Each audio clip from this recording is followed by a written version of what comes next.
Hey out there, this is Wakeangel2K1, and I'm following up that massive Devastator review with another green robot. Now, I ordered this guy from BigBadToyStore.com, and it arrived the day after I bought Devastator. I had actually completely forgotten that I ordered it, like, ooh, Cosmos is here! Yes, Cosmos. I was waiting so long for this guy to show up at retail, but he never did in my area. So, and he's always been sold out online. So when I finally found Cosmos and Payload, the proper 2-pack, not just a Cosmos released by himself, I just had to jump on it. Cosmos is perhaps one of the most adorably quirky things I have ever seen from Transformers. Let me read the bio on the back of the card for you. Yeah. You may never meet a pair that is more eager to please than Autobot Cosmos and Payload. They're both proud of their ability to fly into space and eager to use it to benefit the Autobot cause. It's a lonely life in orbit, but they both make up for it by performing some of the most awesome daredevil space stunts anyone has ever heard of. It's just too bad there's no one else up there to see them. That is so adorable. I love these guys based on the description alone. So, let's take a close look at Payload, the little dude. A lot of people call Payload a mini-con, but take a look at this dude. He is obviously a complete homage to the Micromasters toys from the G1 era that were really tiny, about the size of Micro Machines or half-size Hot Wheels cars. And they look pretty much exactly like this. Yeah, he's just a little tiny little space shuttle dude. There's really nothing that I had to compare him with except for that little tiny Optimus that came with the Stratosphere figure from the Revenge of the Fallen line. And Cosmos is actually a little bit smaller than even that Optimus. That is how tiny Cosmos is. Not Cosmos, Payload. Payload. Alright, so Payload is a triple changer. That means he has 3 forms. Here is his little robot mode where you can see he has like the yellow and gray detailings. He has an Autobot symbol on his wing. And if you zoom in, you can see that his face is picked out in blue and red, but not much else. They didn't actually paint his eyes, and although there is some sculpting to suggest that there is a face in there. His transformation is Space Shuttle.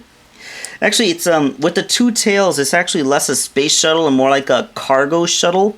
I'm pretty sure the true inspiration is like the X is like that unmanned shuttle drone that is intended to carry cargo into space.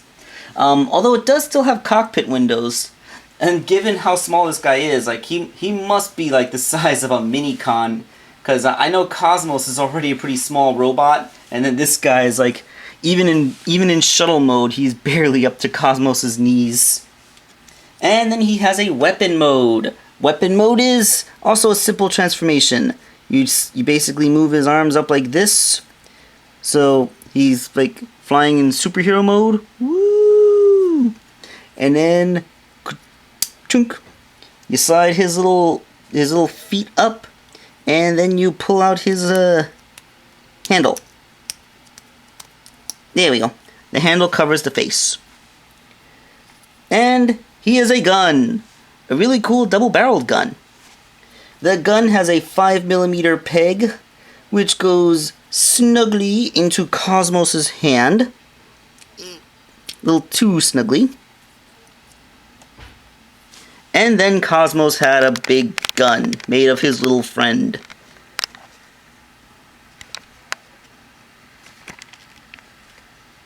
Yeesh.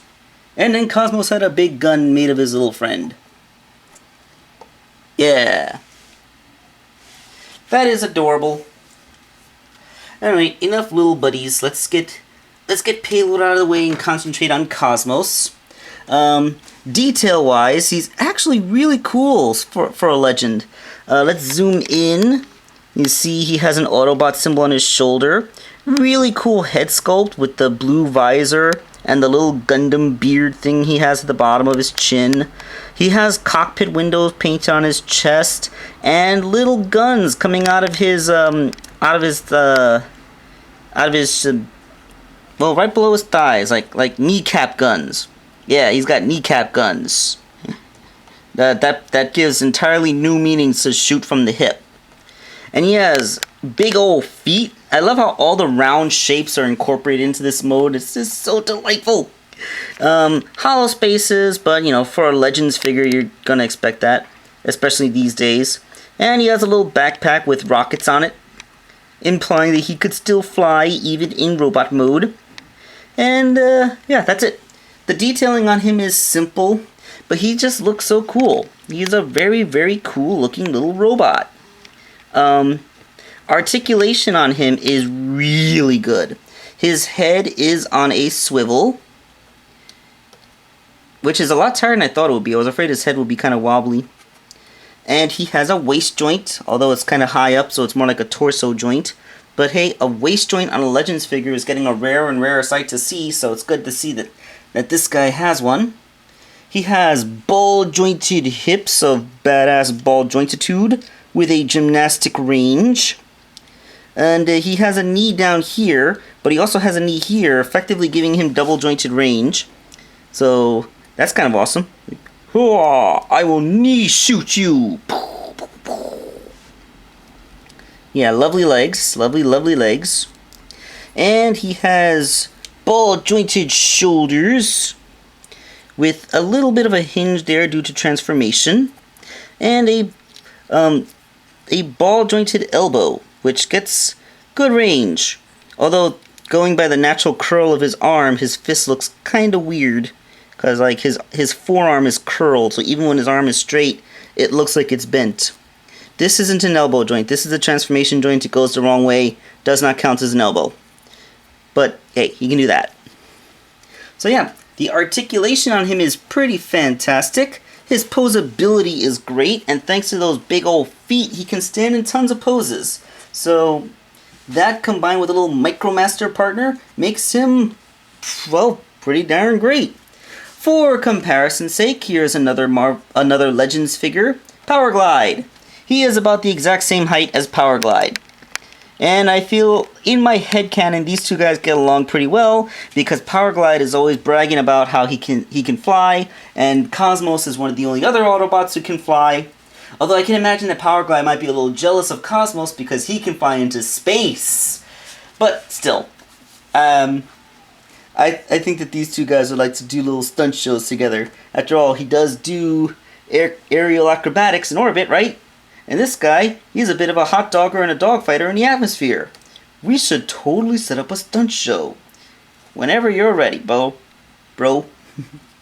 Okay, so let's get into vehicle mode, and you will see why I absolutely had to have this guy. And there it is. He turns into a flying saucer. A UFO. Like, I can see from a toy perspective how this would work. I mean, heck, this is probably what they looked like back on Cybertron when they didn't have to worry about disguising themselves. But, seriously, Cosmos, how did this meeting actually go? What, like, I imagine it had to go something like this.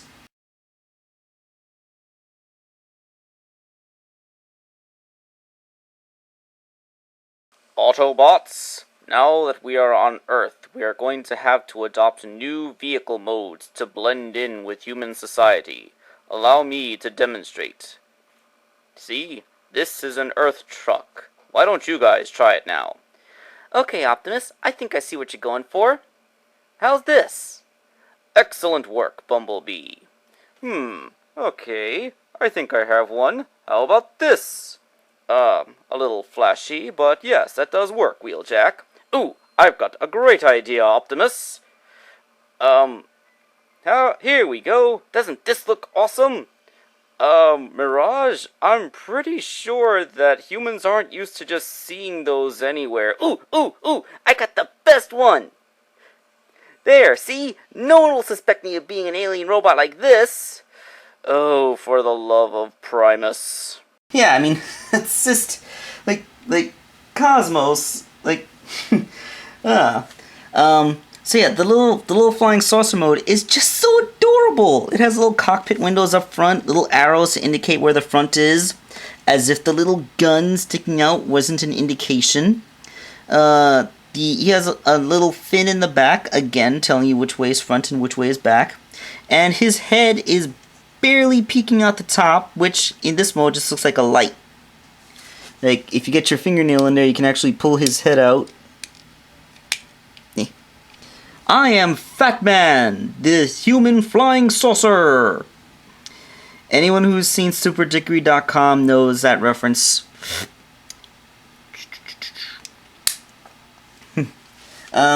Underneath, he's actually pretty solid too, except for a single hole that reveals his hips, but that's about it. Like, there's really, like, this is a really cool, seamless little flying saucer mode with almost no robots showing. And that's just fantastic. I like, this is the absolute quirkiest thing I've ever seen. Like, he is a robot in disguise who chose to disguise himself as a fictional alien spacecraft. Like, what? I was thinking, like, maybe he actually was disguising himself on an alien planet, and then he came to Earth and never bothered to upgrade, but nope, he's just that quirky and silly. Like, look at me, I'm a flying saucer, no one's gonna suspect me of being an alien robot now. Yeah, because they're gonna think that you're just aliens. Yeah, so that's my Cosmos review. I love Cosmos. He is adorable. He is quirky. I love him so much. And if you can hunt him down, I would suggest that you can get him too. But don't pay those eBay price gougers, like those darn scalpers who probably bought everyone at retail. Because I've seen him on eBay and Amazon for ridiculous prices. They want like $30 for him minimum. From Big Bad Toy Store, you can get him for the retail price of just under $12. But there is one catch. Oh, and by the way, I say retail price of just under $12. They actually have it for $9, but then you gotta pay shipping. But that's after a fashion. For you see, I wasn't able to buy Cosmos on his own. No. Big Bad Toy Store actually had a combo set where you could get both Cosmos and Swerve for $18. And then with shipping added to that, it came out to $23 for me. So, I wanted Cosmos so much I went ahead and got it. But the thing is, okay, Cosmos review is over. This is another thing. Swerve and Flanker. Excellent toys. I know Swerve is a popular character, especially in the IDW comics. I know that this is a really popular toy, and you know what? It's a really good toy too. I mean, look at his little alt mode, and then look at his robot mode, and his little partner. These are awesome. They look great. These are great toys. The problem is that I don't really need them for my collection. I'm not a big Swerve fan, and I just feel like someone else would appreciate this so much more. So, if there is anybody out there who would like to buy the Swerve and Flanker figures from me, I'll sell them for the exact same price that I got. I'm not seeking to make a profit. It's let's see, 23 divided by 2 is $11.50. So yeah. So if anyone wants to buy this dude from me, I will totally sell it. And I'm not opening it for now because if you want to buy it mints on the card, I respect that. If you would like me to do a review of him first before I send it to you, let me know. But yeah. I love his little off-white color. He's so creamy looking. This is a really great toy. I just really don't need him. So if anybody wants to get Swerve, let me know.